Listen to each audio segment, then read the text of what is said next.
3,754 करोड़ का लॉस और फिर भी स्टॉक ट्रेड कर रहा है पॉजिटिव सेंटिमेंट्स के साथ। तो अगर आपके पास ये वोडाफोन आइडिया के शेयर्स हैं या फिर आप उसको बाय करने का प्लान कर रहे हो तो गाइस ये वीडियो को अंत तक जरूर देखिएगा, क्योंकि यहाँ पे मैं आपको बताने वाली हूँ रिजल्ट से रिलेटेड 3 इंपॉर्टेंट चीजें जो एज एन इन्वेस्टर आपको जानना बहुत ही ज्यादा जरूरी है। तो सबसे पहला है लॉस। कंपनी को लॉस तो हुआ है, कंपनी अभी भी प्रॉफिटेबल नहीं हुई है, बट यहाँ पे पिछले ईयर के कंपैरिजन में देखा जाए तो पिछले साल जो लॉस है वो लगभग 6,608 करोड़ था। इस बार लॉस है 3,754 करोड़।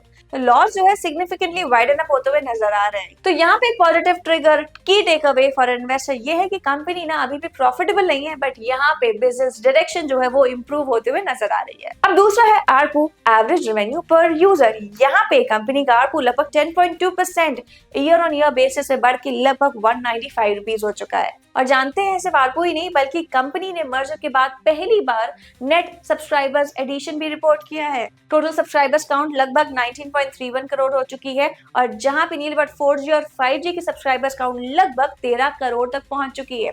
यहाँ पे मतलब क्लियर है, high value customers directly higher ARPU पे फोकस करेंगे और इससे सीधा इम्पैक्ट पड़ेगा बिजनेस मोनेटाइजेशन पे। अब बात करते हैं तीसरे इंपॉर्टेंट ट्रिगर की और वो है केपेक्स। कंपनी ना नेटवर्क में एग्रेसिवली इन्वेस्टमेंट कर रही है। कंपनी ने 3 साल के लिए लगभग 45,000 करोड़ का केपेक्स प्लान किया हुआ है और जानते हैं सबसे इंपॉर्टेंट बात, 45,000 करोड़ में से 9,000 करोड़ के इक्विपमेंट ऑर्डर्स ऑलरेडी प्लेस हो चुके हैं और साथ ही साथ 5G भी 200 से ज्यादा सिटीज में लाइव हो चुका है। यहाँ पे जब बात आती है केपेक्स को एग्जीक्यूशन पे, अगर ये चीज कंप्लीट हो जाती है तो यहाँ पे 3 चीजें पे पॉजिटिव इंपैक्ट देखने को मिल सकता है। सबसे पहला है नेटवर्क क्वालिटी पे इंप्रूवमेंट देखने को मिलेगा, दूसरा यहाँ पे सब्सक्राइबर्स काउंट बढ़ते हुए नजर आएंगे और तीसरा है डायरेक्टली जिसका इम्पैक्ट हमें देखने को मिलेगा आरपू पे। तो ये तो रहे पॉजिटिव ट्रिगर्स, बट यहाँ पे ना एक बड़ा रिस्क भी है। कोई छोटा मोटा लॉस नहीं हुआ है, कंपनी को 3,754 करोड़ का लॉस हुआ है और यहाँ पे दूसरा रिस्क ये है कि कंपनी का जो ये केपेक्स का प्लान है ना उसके लिए कंपनी को चाहिए बहुत सारी फंडिंग। तो इसीलिए ना वोडाफोन आइडिया में ये कंफर्मेशन तो नहीं है कि टर्न अराउंड स्टोरी देखने को मिलेगी। साथ ही साथ अगर टेक्निकल सेटअप की बात की जाए ना तो एज ए ट्रेडर मैं आपको बता दूं तो यहाँ पे चार्ट स्ट्रक्चर ना लाइकली पॉजिटिव नजर आ रहा है। 13 से 14 के लेवल एक रहेंगे, यहाँ पे अगर सस्टेनेंस देखने को मिलती है तो नियर टर्म में 15 से लेके 18 तक की रेंज के टारगेट्स आपको देखने को मिल सकते हैं। यहाँ पे as a trader short term में हम स्टॉप लॉस मेंटेन करके चलेंगे नियरली अबाउट 12 के लेवल्स का।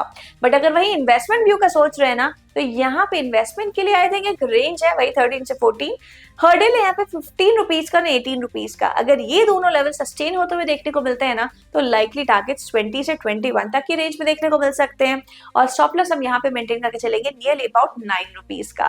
तो आप बताइए आपको क्या लगता है इन सब से, क्या वोडाफोन आइडिया की स्टोरी में टर्न अराउंड देखने को मिलेगा?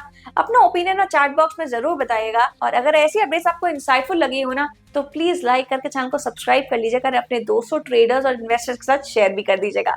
मिलेंगे नेक्स्ट वीडियो में कुछ और नए इंसाइट्स के साथ।